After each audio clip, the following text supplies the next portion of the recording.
Hey, how you doing? This is Adam Post. Facebook is firing their fact checkers and replacing them with X-style, Twitter-style, community notes.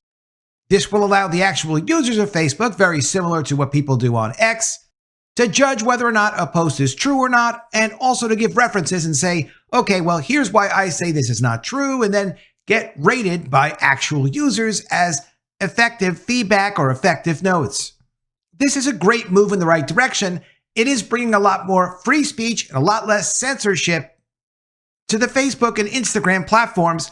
At the same time, even as we've seen recently with Elon Musk, these multi-billionaire platform-owning Silicon Valley guys do have their own agendas and their own priorities of what they decide they want to push, which may be good for America. It also may not be good for America. It depends on what they want to do. But what we are starting to see is this massive, separate power base of these aligned, multi-billion-dollar Silicon Valley people that are definitely not at odds with each other.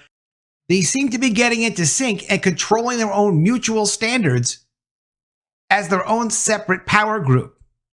In this case, where Facebook is going to have less censorship, by definition, that's a major win.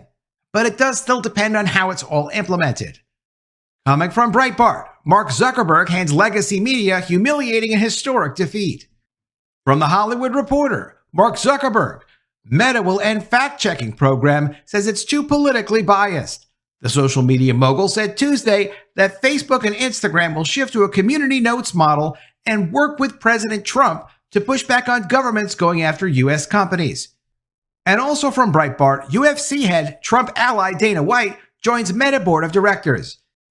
I'm sure you remember Dana White is also the same guy that with UFC made a deal with the Bud Light people over at Anheuser-Busch to try to stop the bleeding over at Anheuser-Busch over their Bud Light brand and to support Bud Light as much as he could help them because Anheuser-Busch had international distribution for all of its products well throughout China, well throughout Africa, also throughout South America, particularly in Brazil.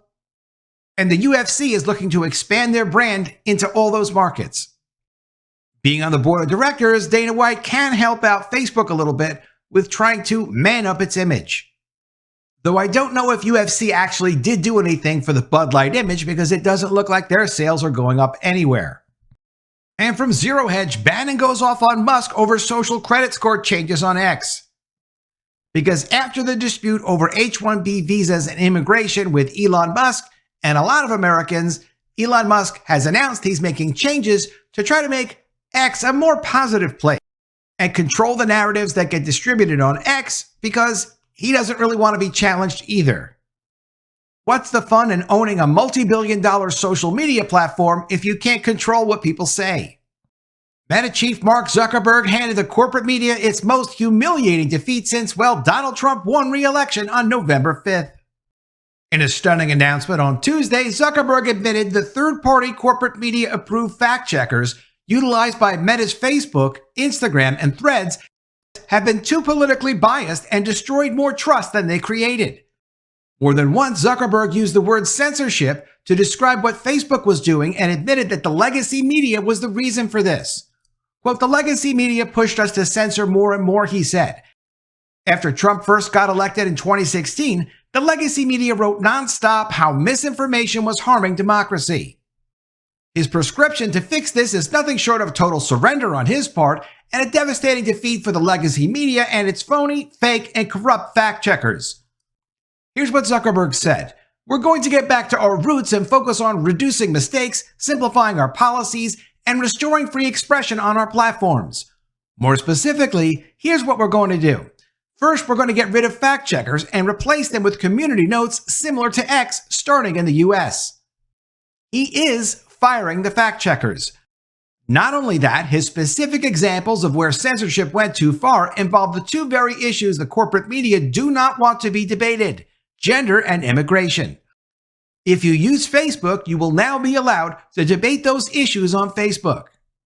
In worse news for the fake media, Zuckerberg said, quote, "We're going to work with President Trump to push back on governments around the world going after American companies and pushing to censor more." And then he said this, "We are moving trust and safety and content moderation teams out of California and our US-based content review is going to be based in Texas. He continues, as we work to restore free expression, I think it will help to build trust to do this work in places where there's less concern about the bias of our teams.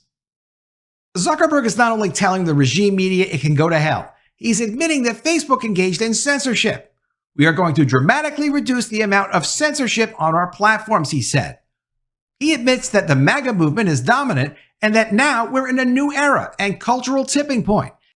He admits that following the lead of the corporate media with its fake fact-checkers about language being violence killed free expression on his platforms and hurt innocent people. Quote, we're getting back to our roots about giving people a voice and free expression, he said, adding that the media-endorsed system resulted in innocent people's content and accounts being taken down. Of course, you have to keep a close eye on Zuckerberg to ensure that he does keep his promises. Nevertheless, he has crossed the Rubicon. You do not, especially when you are in charge of two of the biggest social media sites on the planet, shove it in the regime media's face if you want to remain in their club. You cannot say their fact-checkers are biased. Second only to abortion, fact-checkers are the media's sacrament. And you certainly do not use the word censorship to describe what the media want. Instead, you're required to use the word safety and inclusive and anti-racist. But he is using the word censorship. This is not only a humiliating loss for the corporate media, it's a very public acknowledgement of how weakened and irrelevant the media have become. First, Trump pointed out that they have no clothes. Then Elon Musk pointed out that they have no clothes. And now Mark Zuckerberg just took a chunk out of the hide of the weakest member of the media herd. The legacy media's power has been an illusion for a long time. Now that this illusion has been shattered, we're living in a whole new world. And it's true, this is very significant. But we also have to acknowledge that our freedom of speech is still being regulated by multi-billionaires, not by our government. Our government is supposed to be ensuring that we have free speech, at least in the United States, not tech billionaires who all seem to be kind of working together now and creating their own new standard, which they can also change, as Elon Musk has shown, at any time. Here's what Steve Bannon's problem is with Elon Musk. Bannon goes off on Musk over social credit score changes on X. To say Steve Bannon is not a fan of Elon Musk would be putting it lightly. In 2023, the former White House chief strategist suggested that Musk is a total and complete phony who is owned lock, stock, and barrel by the Chinese Communist Party. Then last week, after Musk and Vivek Ramaswamy sparked a firestorm of criticism over H-1B visas, Bannon said that Musk and other tech companies utilizing H-1B labor want a tech feudalism. And on Saturday, Bannon suggested that Musk has masters in Beijing during a Sunday episode of War Room in which Bannon discussed Musk's decision to change the algorithm on X to reduce negativity. Bannon said this, quote, this is the CCP. This is a social credit score, said Bannon, adding he's got a glass jaw. He's got the maturity of an 11-year-old. It's obvious he can't take criticism. I do think it's true that Elon Musk does not like criticism because Elon Musk feels like, well, if it's my idea, it's going to be right. And if it's not right, it'll be proven out in practice. So conceptually, if I think of it, it's a better idea than if you think of it. And that might actually be true.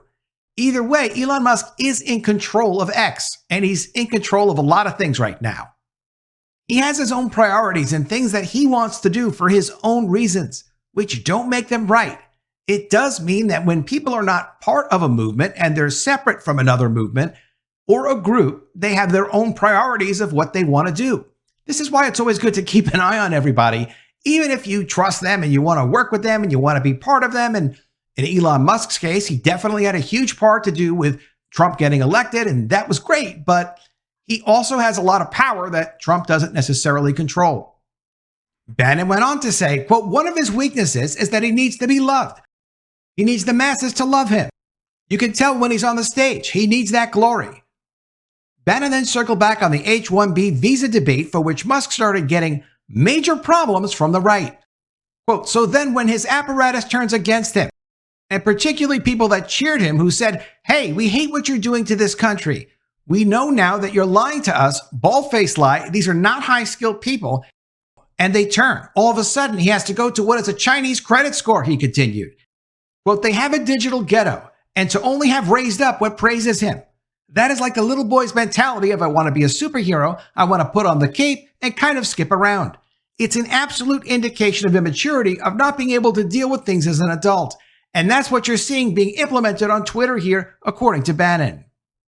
Musk's decision to change the X algorithm to, quote, maximize unregretted user seconds has not gone over well, particularly among the free speech absolutist crowd, which recoiled in shock during the H-1B visa debate when those critical of the program found themselves demonetized or outright banned from the platform. When Musk announced he was changing the algorithm to, quote, maximize unregretted user seconds, what he's announcing is this is what their engineering solution is to Musk's popularity problem. They created a measurement that they internally call unregretted user seconds, which is to say that if you're on the X platform and you're using it, that you don't get any kind of a negative feeling from having used it. So they want to reduce the amount of time that you spend on the X platform that you don't see happy thoughts, at least happy thoughts according to Elon Musk.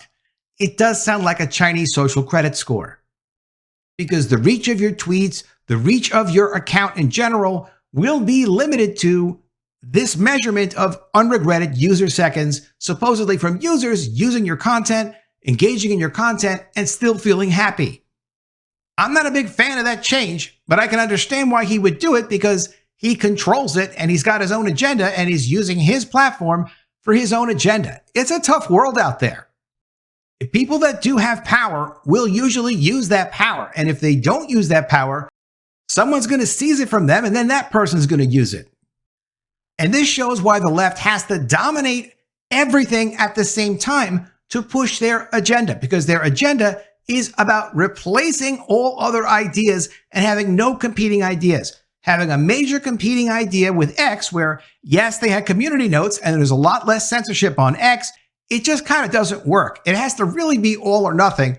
And that's the weakness with their tyranny of trying to push and control all speech and all agendas to just push towards mass acceptance of a tyrannical system. But today, the announcement by Facebook, that's good news. And we will take that win. Let me know what you think of all this in the comments below. Always love to see your ideas. Please be sure you are subscribed to the channel.